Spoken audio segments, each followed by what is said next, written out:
Bulletin के आगाज में आपको अहम खबर दें। सिंध में 9 अगस्त से लॉकडाउन खत्म हो जाएगा। एनसीओसी और सिंध हुकूमत के मुश्तरका इजलास में फैसला हो गया। स्कूल खोलने और बाकी रह जाने इम्तहानात से मुताल्लिक फैसला अगली बैन सूबाई राबता कॉन्फ्रेंस में होगा। इजलास में राबतों में बेहतरी और मुशावरत के अमल को बेहतर बनाने पर भी जोर दिया गया। कराची और हैदराबाद समेत सिंध भर के 13 शहरों में SOPs पर अमल दरामद कराया जाएगा। कोरोना का फैलाव रोकने के लिए मुतासरा इलाकों में स्मार्ट लॉकडाउन की पॉलिसी अपनाई जाएगी। अपडेट्स हासिल करेंगे समा की नुमाइंदा अरहम खान से। अरहम, दीगर क्या फैसले हुए NCOC इजलास में?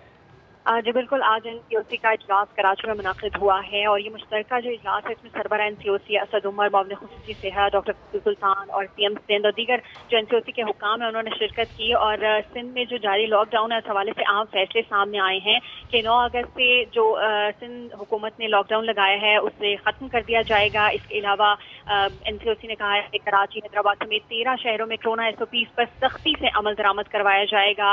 और साथ साथ ये भी कहा गया है कि राब्तों में बेहतरी और बातचीत का जो अमल है उसे भी बेहतर बनाया जाए। इसके अलावा जो NCOC के इजलास में कुछ आम फैसले हुए हैं कि सिंध में स्कूल खुलने और जो बाकी रह जाने वाले इम्तिहानात का फैसला अगली बैनुल सूबाई राब्ता कॉन्फ्रेंस में किया जाएगा। 9 अगस्त लॉकडाउन के बाद और मुहर्रम में कोरोना SOPs पर हर सूरत यकीनी बनाने पर NCOC ने जोर दिया है। इसके अलावा वबा के फैलाव को रोकने के लिए जो मुतासरा इलाके हैं उनमें स्मार्ट लॉकडाउन पॉलिसी अपनाई जाए, ऐसा कहना है NCOC के एलामिया में। जी, अपडेट्स के लिए शुक्रिया अरहम। और क्या वजारत मिलने के बाद कोई कायदा या कानून लागू नहीं होता? साजिद जोखियों ने वजीर बनते ही SOPs की धज्जियां उड़ा दी। पाबंदी के बावजूद सूबाई वजीर साजिद जोखियों के लिए शादी हॉल खुलवा दिया गया और भरपूर तकरीब हुई। बात करेंगे इसी पर। संजय साधवानी हमारे साथ हैं। संजय, कोई पूछने वाला नहीं, कोई रोकने टोकने वाला नहीं इनको? जी बिल्कुल, साजिद जोखियों जिन्होंने गुज़िश्ता रोज ही वजीर का हलफ उठाया है लेकिन आज तमाम तर पाबंदियां हवा में उड़ा दी है। सूबाई वजीर साजिद जोखियों ने मलीर में शादी हाल खुलवाकर अपने एजाज में तकरीब रखवाई है। हालांकि सिंध हुकूमत ने कोरोना SOPs की वजह से तमाम शादी हाल समेत तमाम किस्म की तकरीबात पर हर किस्म की तकरीबात पर मुकम्मल पाबंदी आयद कर रखी है। लेकिन ये कानून सुबह साबिक वजीर जो है उस वक्त सूबाई वजीर साजिद जोखियों पर लागू नहीं होता। इस तकरीब में बगैर मास्क समाजी फासले की भी खिलाफ वर्जी की गई, बगैर मास्क के भी लोग शरीक थे। हालांकि साजिद जोखियों जो पहले भी सूबाई वजीर रहे हैं और अब उन्होंने दोबारा सूबाई वजीर का हलफ उठाया है, लेकिन इसके बावजूद इन्होंने कानून का एहतराम नहीं किया और इस सिलसिले में यहाँ पर डिस्ट्रिक्ट मलीर या सिंध हुकूमत की जाने से कोई कार्रवाई नहीं हुई। हालांकि कहीं और ऐसी तकरीब होती है तो उसे बंद करवाया जाता है, रुकवाया जाता है, DC कमिश्नर समेत दीगर इंतजामिया हरकत में आती है। लेकिन सूबाई वजीर के सामने कानून बेबस नजर आया और उनके एजाज में तकरीब हुई है जिससे सूबाई वजीर ने भी खिताब किया। एक तरफ वजीर आला सिंध मुराद अली शाह लोगों से अपील करते हैं कि SOPs पर अमल किया जाए, दूसरी जानिब उन्हीं के वजीर SOPs की धज्जियां उड़ा रहे हैं। संजय, तफसील के लिए आपका शुक्रिया। पंजाब में नाइजीरियन कोरोना भी आ गया। यूनिवर्सिटी ऑफ हेल्थ साइंसेज ने मुख्तलिफ एग्जाम का डेटा जारी कर दिया। प्रोफेसर जावेद अकरम के मुताबिक यूनिवर्सिटी ऑफ हेल्थ साइंसेज से 300 मुस्बत नमूनों का तज्जिया किया गया। नाइजीरियन किस्म के भी 2 केसेस सामने आए। 57% नमूनों में बरतानवी किस्म का वायरस मौजूद है। 14% नमूनों में वायरस की भारतीय किस्म पाई गई। 11% में वायरस की साउथ अफ्रीकन किस्म पाई गई। कोरोना वायरस मजीद 95 मरीजों की जान ले गया, जिनमें 3 डॉक्टर्स भी शामिल हैं। कराची में गायनोकोलॉजिस्ट डॉक्टर फरजाना मेमन इंतकाल कर गई। अयूब मेडिकल कॉम्प्लेक्स में जेर इलाज डॉक्टर एहसानुल हक भी जामबर ना हो सके। NCOC के मुताबिक कोरोना से मजमूई अमवात की तादाद 23,797 हो गई है। 4,720 नए केसेस रिपोर्ट हुए। मुस्बत केसेस की शरह 8.2% रही। कातिल कब और कैसे मार्की में आया, तफसील जानिए कुछ देर में। एक और अहम खबर, मुहर्रमुल हराम का सिक्योरिटी प्लान तैयार कर लिया गया। सूबों और वफाकी दारुल हुकूमत इस्लामाबाद में फौज तैनात करने का फैसला कर लिया गया। 1 से 13 मुहर्रम तक 4 सूबों और इस्लामाबाद में फौज तैनात करने की मंजूरी दे दी गई। फौज और दीगर सिक्योरिटी इदारे सिविल इंतजामिया की मदद करेंगे। दहशतगर्दी के खतरात से निमटने के लिए तमाम कानून नाफिज करने वाले इदारे अलर्ट रहेंगे। अहम खबर आपको दें, बुज़दिल दहशतगर्दों ने शिमाली वज़ीरिस्तान में फौजी चौकी पर हमला किया। फायरिंग के नतीजे में सिपाही शाहिद ने जामे शहादत नोश किया। जवानों ने दहशतगर्दों को मौसर जवाब दिया। बुज़दिल दहशतगर्दों ने शुमाली वज़ीरिस्तान में फ़ौजी चौकी पर हमला किया है। इत्तलात के मुताबिक फायरिंग के नतीजे में सिपाही शाहिद ने जाम शहादत नोश किया, जबकि ये भी इत्तलात आ रही हैं कि जवानों ने दहशतगर्दों का भरपूर मुकाबला किया। ISPR के मुताबिक 29 साला शहीद शाहिद का ताल्लुक बहावल नगर से है। फायरिंग के तबादले में उन्होंने जाम शहादत नोश किया। बहादुर फौजियों की कुर्बानियाँ हमारे अज़्म को मज़ीद मजबूत बनाती हैं, ये पैगाम है ISPR का। मज़ीद ये भी सामने आया है कि दहशतगर्दों के खात्मे के लिए इलाके की क्लियरेंस की जा रही है। ISPR का ये भी बताना है कि फ़ौजी जवानों ने दहशतगर्दों की फायरिंग का मौसर जवाब दिया। शुमाली वज़ीरिस्तान में फ़ौजी चौकी पर दहशतगर्दों की फायरिंग और इसके नतीजे में ये भी बताया जा रहा है कि सिपाही शाहिद ने जाम शहादत नोश किया है। बहादुर फौजियों की कुर्बानियाँ हमारे अज़्म को मज़ीद मजबूत करती हैं। ISPR की जानिब से ये पैगाम है। जी बिल्कुल, टोक्यो ओलंपिक्स का बड़ा मार्का आज जो है अरशद नदीम ने बहुत मेहनत की और टॉप एथलीट से जो है मुकाबला किया। बदकिस्मती से वो आज मेडल तो नहीं जीत सके, लेकिन उन्होंने पूरी कौम के दिल जीत लिए। अरशद की वालदा हमारे साथ मौजूद है, कितना फकर कर दे अपने मुंडे ते की कहोगे? बड़ा फकर करती हैं इंशाल्लाह ताला, बड़ा यकीन अपने बेटे ते इंशाल्लाह ताला। कोई नहीं हार गया, फिर की होया, वो किस्मत की गल हुंदी है। अल्लाह मियां किस्मत फिर साथ देगा। फिर उनकी दुआएं, माएँ की दुआएं, बहनों भाई की दुआएं, रिश्तेदारों की दुआएं फिर उसके साथ ही हैं। इंशाल्लाह ताला वो आगे से फिर जीतेगा और पाकिस्तान का नाम रोशन करेगा और पाकिस्तान का झंडा लगाएगा और मेडल जीत के आएगा। जी बिल्कुल, वालदा का जज्बा जो है वो दीदनी है। वो हार के बाद भी उनका यही कहना है कि अरशद जो है अगले साल फिर ज़रूर मेडल लेके आएगा और जब अरशद आएगा तो ख़ास पकवान बनाकर उसको जो है वेलकम भी किया जाएगा। जी आसिफ, अपडेट करने के लिए शुक्रिया। अरशद नदीम के गांव मियां चन्नू में भरपूर जोशो खरोश देखा गया। अहले इलाका ने बड़ी स्क्रीन पर मुकाबला देखा। माँ ने बेटे की कामयाबी के लिए जाए नमाज बिछाकर दुआएं की।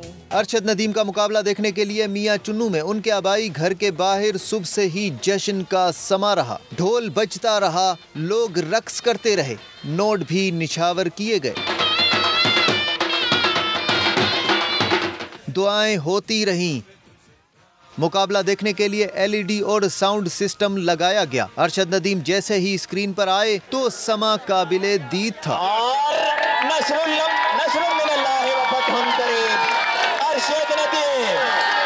अरशद नदीम के भाई का कहना है कि वो मायूस नहीं, इंशाल्लाह एक दिन सब्ज हिलाली परचम सबसे बुलंद होगा। कोई मसला नहीं, उसके अंदर जो 5वीं थ्रो की है वो अच्छी नहीं हुई क्योंकि वो थ्रो ऊपर चले गई है। आगे जाने की निस्बत ऊपर चले गई है, अगर वो आगे जाती तो अल्हम्दुलिल्लाह वो 90 प्लस होती, तो कोई मसला नहीं है। अल्हम्दुलिल्लाह आप दुआ करें, नेक्स्ट टाइम छोटा भाई भी तैयार कर रहे हैं और इंशाल्लाह ये जैवलिन थ्रो का नाम दुनिया में रोशन करेंगे। इलाका मकीनों का कहना है कि अरशद नदीम उम्मीद की किरण बनकर सामने आए हैं। उन्हें देखकर इलाके के दीगर नौजवान भी मैदान में आएंगे। कैमरामैन चौधरी महबूब के साथ आसिफ बलोच, समा, मियां चुन्नू। तुम जीतो या हारो, हमें तुमसे प्यार है। मुल्क की नामवर शख्सियत एथलीट अरशद नदीम को शानदार अल्फाज में खिराज तहसीन पेश कर रही हैं। आगे बढ़ते हुए आपको बताएं कि पंजाब के नामजद वजीर असद खोखर के भाई मुबशर खोखर कत्ल केस की तहकीकात जारी हैं। दौरान तफ्तीश मुलजिम ने बताया कि वो मेहमानों के साथ आया, उसे किसी ने नहीं रोका। दावा किया कि मकतूल मुबशर उसके भाई और चचा के कत्ल में मुलव्विस था। पुलिस ने वाक़े का मुकदमा दर्ज कर लिया। जहांगीर खान की रिपोर्ट। सूबाई वजीर असद खोखर के भाई का कत्ल, मार्की में कब आया, कत्ल क्यों किया? गिरफ्तार मुलजिम नाजम ने तफ्तीशी टीम को बयान रिकॉर्ड करा दिया। मुलजिम नाजम ने पुलिस तफ्तीश में इंकशाफ किया कि वो 8:15 बजे तकरीब में पहुंचा। दाखिले के दौरान किसी ने चेक ही नहीं किया। तकरीब के दौरान असद खोखर और मुबशर खोखर 2 बार सामने से गुजरे। वजीराला वापस जाने लगे तो तीनों भाई साथ थे। मुलजिम ने बताया कि वो वजीराला के पीछे पीछे मार्की से बाहर आ गया। वजीराला गाड़ी में बैठे तो आगे बढ़कर मुबशर पर फायरिंग कर दी। मुलजिम ने पुलिस को बताया कि मुबशर खोखर उसके भाई और चचा के कत्ल में मुलव्विस था। फायरिंग इंतकामी कार्रवाई है। जिस असलहा से फायरिंग की वो लाइसेंसी था जो 40,000 रुपए में खरीदा। मुलजिम ने यह भी इंकशाफ किया कि उसने उजरती कातिलों के जरिए 2 बरस कबल भी मुबशर खोखर पर हमला कराया, लेकिन नाकाम रहा। मकतूल की पोस्टमार्टम रिपोर्ट के मुताबिक गोली इंतहाई करीब से मारी गई, जो बाईं आंख पर लगी और सर के अकवी हिस्से से पार निकल गई। पुलिस ने वाक़े का मुकदमा दर्ज करके मजीद तफ्तीश शुरू कर दी है। दूसरी जानिब मुबशर खोखर की नमाज जनाजा आबाई गाँव मानोवाल में अदा करके सुपुर्द खाक कर दिया गया। कैमरामैन जवाद याहिया और साथी रिपोर्टर मोहसिन बिलाल के साथ जहांगीर खान, समा, लाहौर।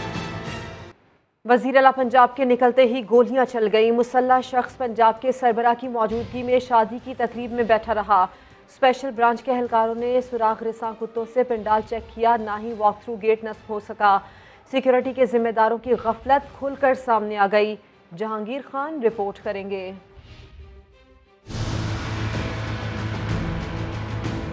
सूबाई वजीर के बेटे की शादी में कत्ल की वारदात। वजीर आला पंजाब सरदार उस्मान बुज़दार की सिक्योरिटी पर सवालात उठने लगे। सूबाई वजीर असद खोखर के बेटे की शादी लाहौर के पोश इलाके डिफेंस सी में हुई, जहां मौजूद थे वजीर आला पंजाब उस्मान बुज़दार। मगर सिक्योरिटी में नकाइस का ये हाल कि एक DSP, 2 SHOs और 40 एहलकार तैनात होने के बावजूद एक मुसल्ला शख्स तकरीबन 30 मिनट तक शादी की तकरीब में मौजूद रहा। किसी ने मशकूक समझा, ना ही मार्की में आते जाते तलाशी ली। वजीर आला के जाते ही मुलजिम ने फायरिंग कर दी।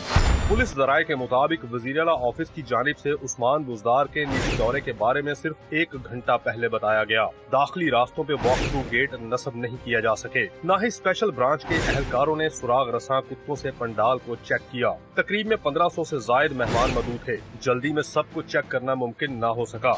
वजीर आला उस्मान बुज़दार की जेर सदारत सूबाई एपेक्स कमेटी का इजलास हुआ, जिसमें फायरिंग के वाक़े पर तशवीश और असर-ए-नौ हिकमत अमली पर गौर किया गया। IG पंजाब ने वाक़े के हवाले से तफसीली ब्रीफिंग दी। जहांगीर खान, समा, लाहौर। वज़ीर आला पंजाब उस्मान बुज़दार कहते हैं, तमाम मज़ाहिब की इबादत गाहों की हिफाजत रियासत की जिम्मेदारी है। रहीम यार खान में मंदिर की तोड़ फोड़ के वाक़े पर ट्वीट करते हुए उस्मान बुज़दार का कहना था कि वाक़े में मुलव्वस 50 से ज़ायद मुल्ज़िमान को गिरफ्तार किया जा चुका है।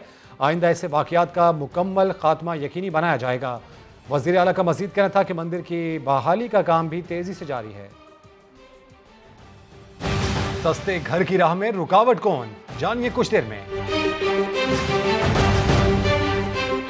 नौसरबाजों और इंसानी स्मगलर्स के गिर्द FIA का घेरा तंग हो गया। OTS के चीफ सुपरवाइजर और 2 मफरूर मुल्जिमान समेत 7 अफराद को गिरफ्तार कर लिया गया। FIA इस्लामाबाद जोन ने शहरियों से धोखाधड़ी से 30 लाख से जायद रकम बटोरने वाले 2 मुल्जिमान को धर लिया। OTS के चीफ सुपरवाइजर रफ़ीउल्लाह शाह और तनवीर अली शामिल हैं। मुल्जिमान ने उम्मीदवारों को OTS इम्तिहान में अच्छे नंबरों से पास कराने का झांसा देकर रकम ली थी। शहरियों को मुल्क से बाहर भिजवाने का झांसा देकर लूटने वाले भी 3 मुल्जिमान धर लिए गए। मुलाजमत का झांसा देकर पैसे बटोरने वाला स्कूल टीचर भी पकड़ा गया। अभी आपको ये खबर दें, नैब ने वजीर सेहत सिंध अजरा पेचोहो के शौहर साबिक सेक्रेटरी तालीम फजलुल्लाह पेचोहो के खिलाफ तहकीकात का दायरा वसी कर दिया। 3 अरब रुपए के मंसूबे की तहकीकात में नैब ने अफसरान के बयान लेना शुरू कर दिए। बात करेंगे समा के नुमाइंदा खुसूसी मंसूर मुगैरी हमारे साथ हैं। मंसूर साहब, जरा पसे मंजर भी बताइए इस मामले का।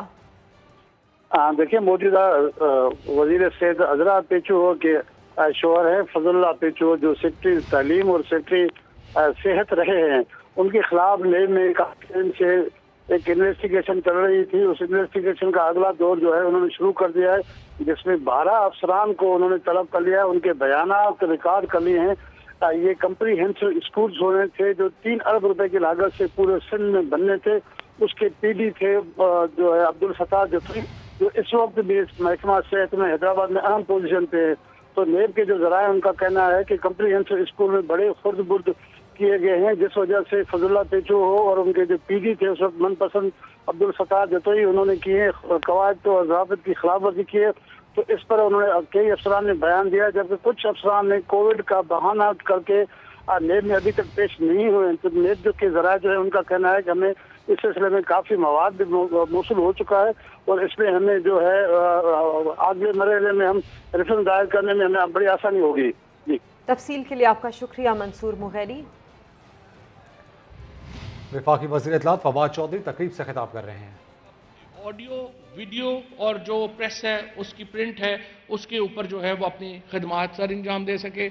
उसके बाद सर हमने जो पैमरा में अभी काबीना ने जो डिजिटलाइजेशन पॉलिसी अप्रूव की है हमारे केबल ऑपरेटर्स के लिए, जो करोड़ों केबल ऑपरेटर्स जो इस वक्त डिजिटल नहीं दिखा पाते, जवान पाकिस्तान से हम उनको लोन लेके दे रहे हैं और केबल जो है उसको हम डिजिटलाइज जो है वो कर रहे हैं। उसके बाद सर PID मैं समझता हूं कि इससे पहले जितनी मुश्किलात थी उनको जिस तरीके से हमने आके आज PID मुकम्मल पेपरलेस है। गवर्नमेंट ऑफ पाकिस्तान की सबसे बड़ी एडवर्टीजमेंट का जो क्लाइंट है वो गवर्नमेंट ऑफ पाकिस्तान है। लेकिन होता ये था कि गवर्नमेंट के जो ऑर्डर्स हैं वो जा रहे थे पीआईडी को, पीआईडी से अखबारों को, एजेंसीज को, किसी को समझ नहीं लग रही थी कि कहाँ पे क्या करना है, जिसकी वजह से करप्शन की भी बहुत शिकायत थी। हमने पीआईडी को पेपरलेस कर दिया है और सारे की सारी जो पीआईडी का इश्तिहारात का सारा मामला है, अब ये 100% जो है वो कंप्यूटराइज्ड है, पेपरलेस है और इंशाल्लाह इसकी बिलिंग तक भी जो है उसमें कोई जो ह्यूमन इंटरेक्शन है वो अब शामिल नहीं रहा, जिसकी वजह से डिलेज भी नहीं हो रहे। पहली बार पाकिस्तान की तारीख में जो हमसे गिला होता था कि इश्तिहार आ जाते हैं और पैसे नहीं दिए जाते, मैं पीआईडी को और अपने पीआईओ सोहेल साहब को भी इनको मुबारकबाद देना चाहता हूं कि इन लोगों की एफर्ट्स की वजह से पहली हुकूमत है पीटीआई की कि आज वफाकी वज़ीर इत्तलात फवाद चौधरी तकरीब से खिताब कर रहे हैं। उनका ये कहना है कि पाकिस्तान टेलीविज़न आज से HD होने जा रहा है। वज़ीर आज़म का हमेशा मौक़िफ़ रहा है कि मीडिया की जिद्दत होनी चाहिए। नया पाकिस्तान हाउसिंग अथॉरिटी को घरों की तामीर के लिए 127 अरब रुपए कर्ज की दरख्वास्तें मौसूल हो चुकी हैं। तर्जुमान अथॉरिटी आसिम शौकत अली का समा के नुमाइंदा ज़हीर अली खान को खुसूसी इंटरव्यू, कहा दरख्वास्त दखिंदगान के लिए 46 अरब के कर्ज मंजूर हो चुके हैं।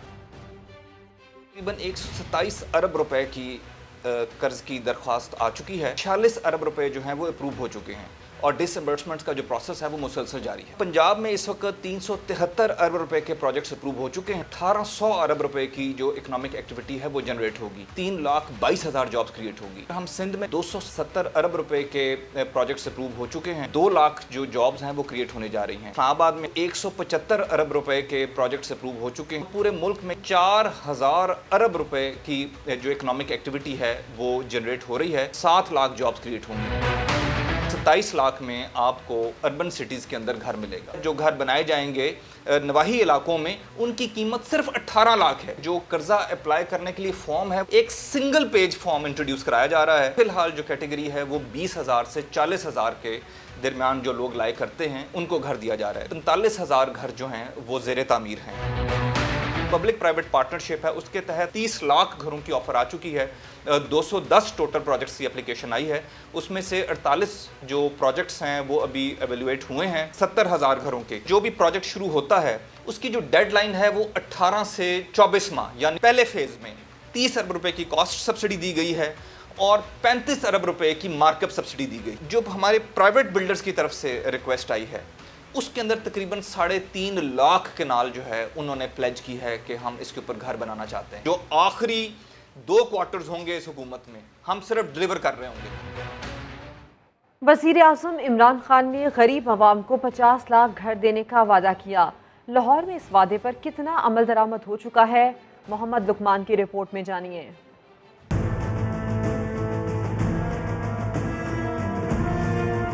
जुल्फ़िकार अली भुट्टो का रोटी कपड़ा और मकान का नारा हो या नवाज शरीफ हुकूमत की आशियाना स्कीम, हर हुकूमत ने अवामी हमायत के असूल के लिए छत देने का लगाया है नारा। मौजूदा हुकूमत ने नया पाकिस्तान हाउसिंग स्कीम का किया है आगाज। 3 साल के बाद इस स्कीम ने निकालने शुरू किए हैं परपुर्जे। लाहौर के नवाब में अपार्टमेंट्स के मंसूबे पर अमल दरामद हो गया है शुरू। अगले 1.5 से 2 हफ्ते का इनका प्रोसीजर है।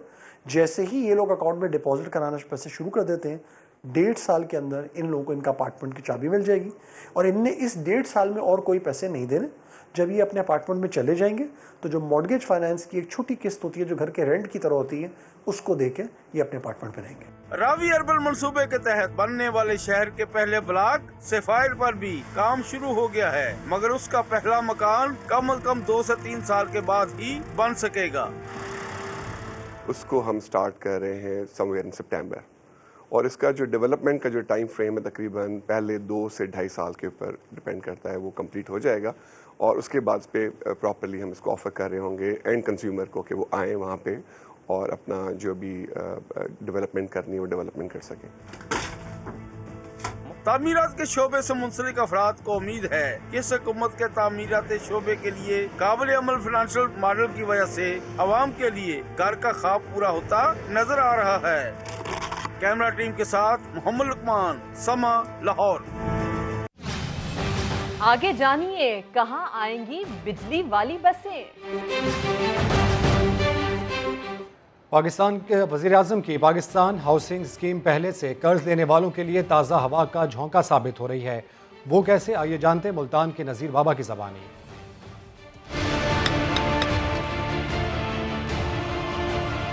मेरा नाम नज़ीर अहमद है। मैंने कम से कम जो है ना 20-10 जो है ना 2011 को मैंने अपना लोन अप्लाई किया। उन्होंने मेरे साथ जो है ना वो पहले तो बातें ऐसी की कि आपको जो है ना बहुत कम मार्जिन पे आपको पैसे दिए जाएंगे और जल्दी से जल्दी आपकी किस्तें अदा हो जाएंगी। लोन लेने के बाद जो है ना वो तो पता चला कि ये तो भाई कहेंगे डबल से भी ज़्यादा कहेंगे जो है ना आपको पड़ेंगे। तो मैं आज से 10 साल हो गए हैं मैं इस किस्तें अदा करते करते मैं ना अपने बच्चों की सही परवरिश कर सका हूँ, ना तो वो मकान बना सका हूँ जिसके लिए मैंने लिया था लोन। 15 लाख लिया था, तो मैं उसके बदले जो है ना कम से कम 20 से 25 लाख रुपया जो है ना वो अदा कर चुका हूँ। लेकिन फिर भी मेरी 2 साल की जो है ना वो किस्तें अभी बकाया मौजूद हैं। जो वज़ीर-ए-आज़म हमारे जो हैं वो उन्होंने हमारे लिए जो है ना एक पैकेज निकाला है जो 5% के ऊपर जो है ना वो लोन दे रहे हैं। तो मैं इसलिए उसको अप्लाई किया है ताकि मुझे जो है ना वो लोन मिल सके और मेरे जो खस्ता हाल मकान हैं तो मैं उनको दोबारा नए सिरे से जो है ना वो मुरम्मत करवा सकूँ। कराची समेत पूरे सिंध में अब तक एक भी सस्ता घर मंसूबा शुरू नहीं हो सका, ऐसा क्यों है? देखते हैं सैयद रिजवान आलम की रिपोर्ट में। पीपल्स पार्टी का मंशूर रोटी, कपड़ा और मकान, लेकिन सिंध में गरीबों को आसान तरीन किस्तों पर सस्ता घर मिलने के हवाले से सिंध हुकूमत का रवैया इसके बिल्कुल बरअक्स है। ये मंसूबा महज एक सियासत की नज़र होता हुआ नज़र आ रहा है और उसमें इसकी तमाम तर नाअहली हुकूमत सिंध की तरफ आयद होती है।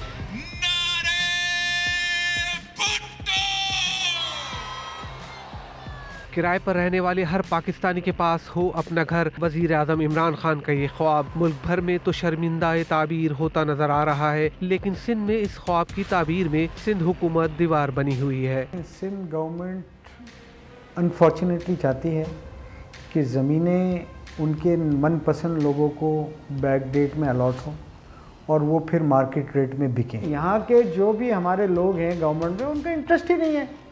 ये 25-27 लाख के मकान में किसको मिलेगा क्या और करेगा कौन काम क्यों? Simple is that. भाई जहाँ पैसे मिलेंगे वहाँ काम करेंगे। सिंध हुकूमत के तर्जुमान मुर्तज़ा वहाब से जब इस हवाले से हुकूमत का मौक़िफ़ मालूम किया गया तो हर बार की तरह इस बार भी सवाल गंदुम और जवाब चना था।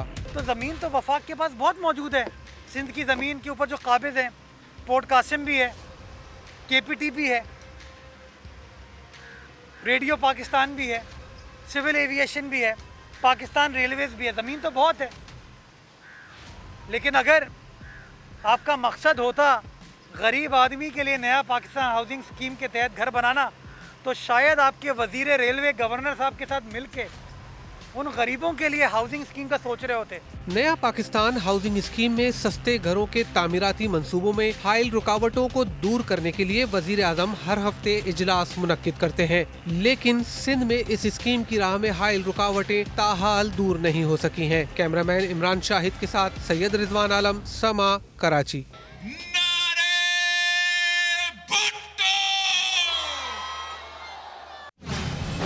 सड़कों पर आना चाहते हैं तो मास्क लगा कर आएं। लाहौर वालों के लिए खुशखबरी, अब बस का इंतजार कम करना पड़ेगा। बसों की नई खेप भी पहुंच गई। शाहीन मिशाल की रिपोर्ट। ट्रैफिक के मसाइल अब हल होंगे। पब्लिक ट्रांसपोर्ट पर सफर करने वालों की मुश्किलात भी आसान होंगी। महकमा ट्रांसपोर्ट ने लाहौरियों के लिए ऐसी क्या खुशखबरी सुनाई है, चलिए आपको बता दें।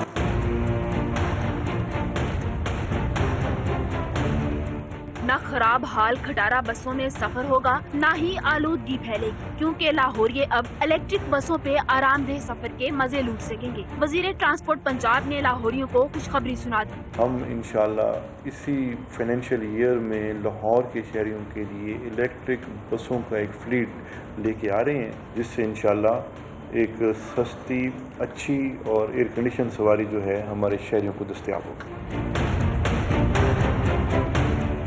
कौन सी बस कब आएगी और कहां जाएगी, शहरी अब इस झंझट में भी नहीं रहेंगे।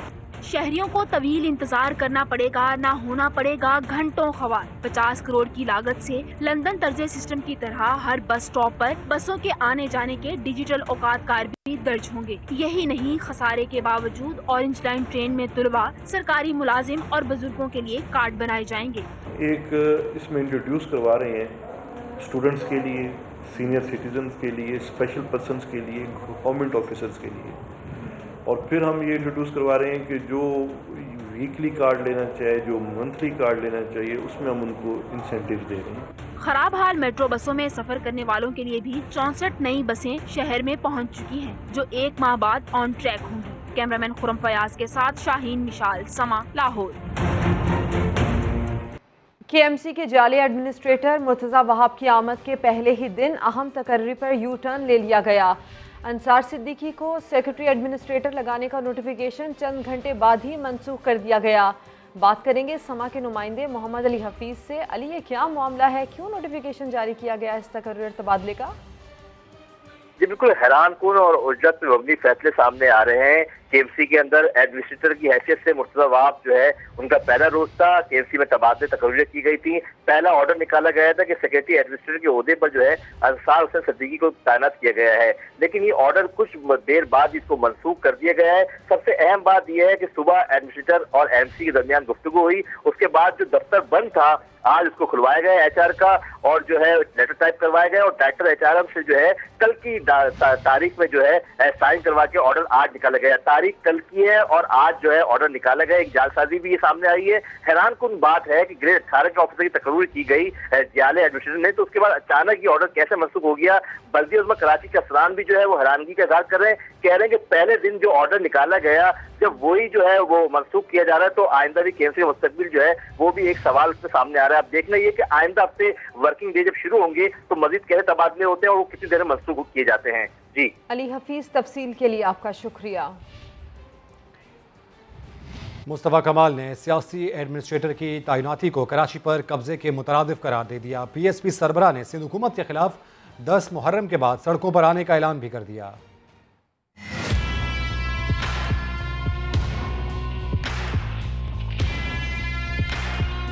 एडमिनिस्ट्रेटर लगाना इस शहर पे कब्जा करने के मुतरादिफ है।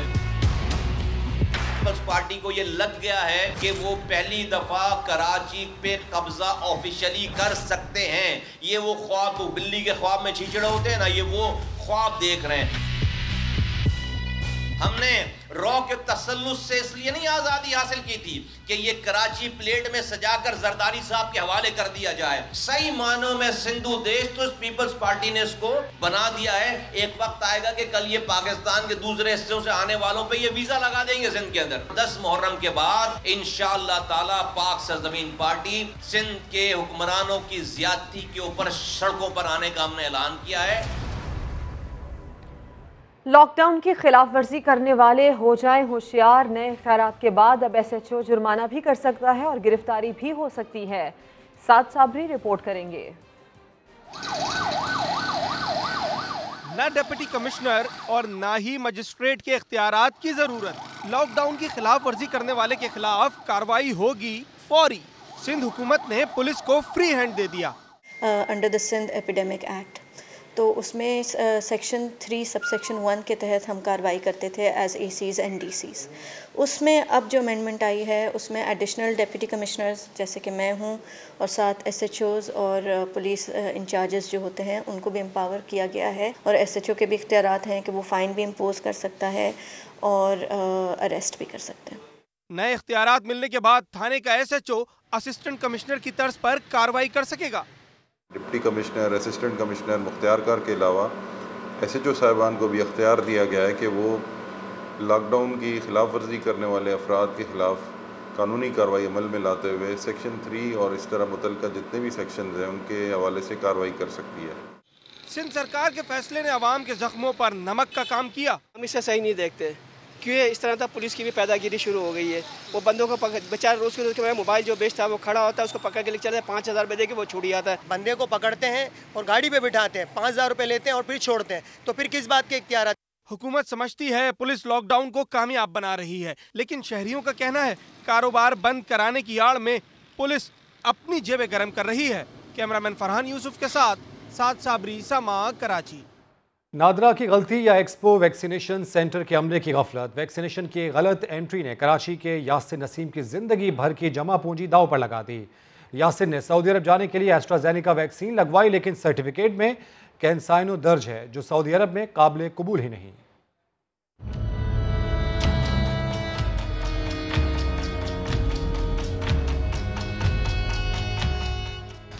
को आके मैंने एस्ट्राजेनेका लगवाई। एस्ट्राजेनेका लगवाने के बाद मैंने सोचा कि फर्स्ट डोज में मैं सर्टिफिकेट ले लेता हूँ और फिर चले जाता हूँ कोशिश करके सऊदीया। मैं गया, वहाँ जाके मैंने सर्टिफिकेट लिया तो सर्टिफिकेट में कैंसिनो नाम आ रहा है। एस्ट्राजेनेका मैंने लगवाई है तो कैंसिनो क्यों आ रहा है? फिर दूसरा, उससे पहले ही डेट मेरी इशू हो चुकी जो मैं बाद में लगवाई है। मैंने एस्ट्राजेनेका मैंने अगर 16 तारीख को लगवाई है तो 7 तारीख को पहले ही कैंसिनो लग चुकी है। सऊदी अरब वाले कोई ना कोई परेशानी खड़ा कर देंगे तो मेरे हस्बैंड नहीं जा पाएंगे। यहाँ जॉब नहीं है, कुछ नहीं है, घर किराए का है, सब कुछ मेरा ख़त्म पर है सिर्फ एक सर्टिफिकेट की वजह से। कोई सुनने को तैयार नहीं है। मेरे पास जितना भी था उधार लेके सुधार लेके मैंने अपने मियाँ का वीज़ा वगैरह सब कुछ कराया। अब मेरे पास कुछ भी नहीं है। ना एक्सपो वाले मानने को तैयार है, ना नादरा वाला मानने को तैयार है। अगस्त को भाई ख़त्म है बिल्कुल वीज़ा उनका। कहाँ से करूँगी मैं, कैसे करूँगी, कुछ नहीं पता।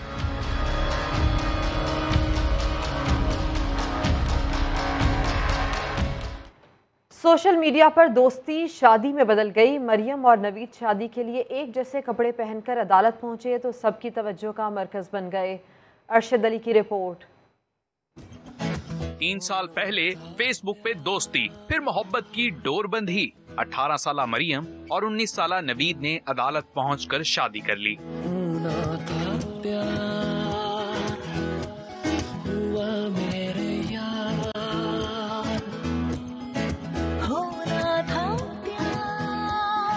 हम लिबास जोड़ा सिर्फ मोहब्बत के गुण ही नहीं गाता, बल्कि शोहर नवीद तो जिंदगी भर गुलामी करने का भी दावा करता है। इन्होंने घर वालों से बात की, वो नहीं माने। हमने अपने घर वालों से बात की, वो भी नहीं माने। फिर इनके घर वाले कहीं और रिश्ता इसका ना कर रहे थे तो मैंने कहा कोर्ट मैरिज कर लेते हैं। इन्होंने कहा सही है। फिर हमने आके कोर्ट मैरिज कर ली। इंशाल्लाह मैं इनको खुश रखूंगा जी, जो डिमांड होंगी इनकी सब पूरी करूंगा अल्लाह के फजल करम से। मरियम भी मनपसंद शौहर मिलने पे खुदा का शुक्र अदा करते नहीं थकती। हम दोनों एक दूसरे के साथ बहुत मोहब्बत करते हैं, एक दूसरे के साथ रहना चाहते हैं और अल्लाह ताला ने मुझे बहुत बहुत बहुत अल्लाह ताला ने बहुत बड़ा तोहफा दिया है कि मुझे इस तरह के हस्बैंड मिले हैं। अदालत ने दोनों के वालिदैन को उन्हें हरासा न करने का हुक्म दिया और एक साथ जाने की इजाजत दे दी। कैमरामैन खावर महमूद के साथ अरशद अली, समा, लाहौर। कराची के इलाके बल्दिया टाउन में मार्बल की पॉलिश के दौरान करंट लगने से 2 मजदूर जाँ बहक हो गए। कारखाने में काम के दौरान एक मजदूर को करंट लगा तो दूसरे ने उसे बचाने की कोशिश की। मजदूरों की शनाख्त 22 साला तनवीर और 15 साला हसनैन के नाम से हुई है। चलती मशीन ने पकड़ लिया और मालिक नाश्ता देने गया, नीचे गिरे हुए थे। फिर उसने मेरे को फोन लगाया, फिर तेरे बंदों को करंट लगा, मैं वैसे दौड़ के भाग आया। बुलेटिन के आखिर में आपको बताएं कि स्वाद का इकलौता मैंगोरा क्रिकेट स्टेडियम 3 दिहाइयों से ज़बूहाली का शिकार है। माजरा क्या है बता रहे हैं समा के नुमाइंदे सैयद शहाब। खूबसूरत वादी का खूबसूरत स्टेडियम मगर अदम तवज्जुही का शिकार।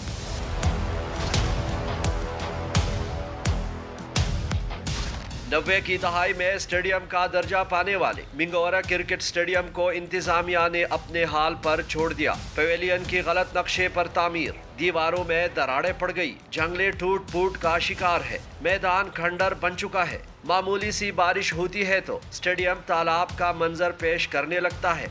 सवात में भी बच्चों में टैलेंट है, कुछ अकेडमियाँ भी है अल्हम्दुलिल्लाह है, लेकिन इधर ग्राउंड की कुछ कमी है हमारे लिए, तो इधर इंटरनेशनल लेवल के ग्राउंड चाहिए।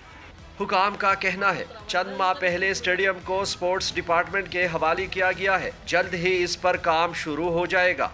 डिस्ट्रिक्ट एडमिनिस्ट्रेशन ने एक और इनिशिएटिव इस ग्रासी ग्राउंड की रिहेबिलिटेशन और रिकन्स्ट्रक्शन के हवाले से प्रोविंशियल गवर्नमेंट के साथ टेकअप की थी। उसी में एक बहुत बड़ा स्कीम जो कि तकरीबन 572 मिलियन अमाउंट का है वो PDWP में से अप्रूव कराई है और इसी फाइनेंशियल ईयर में लिमिटेड रिसोर्सेज में से हमें 47 मिलियन उसकी रिलीज़ भी आई है। 4 दीवारी है, नहीं हिफाजत का कोई बंदोबस्त। तब्दीली सरकार में मिंगोरा स्टेडियम का ये हाल इंतजामिया की कारकर्दगी पर सवालिया निशान लगा रहा है। ज़बूहाली के शिकार स्टेडियम को आलमी मियार के मुताबिक बनाया जाए तो यहाँ पर भी क्रिकेट के आलमी मुकाबलों का मैदान सज सकता है। कैमरामैन फरजंद अली के साथ से शहाबुद्दीन, समा, स्वात।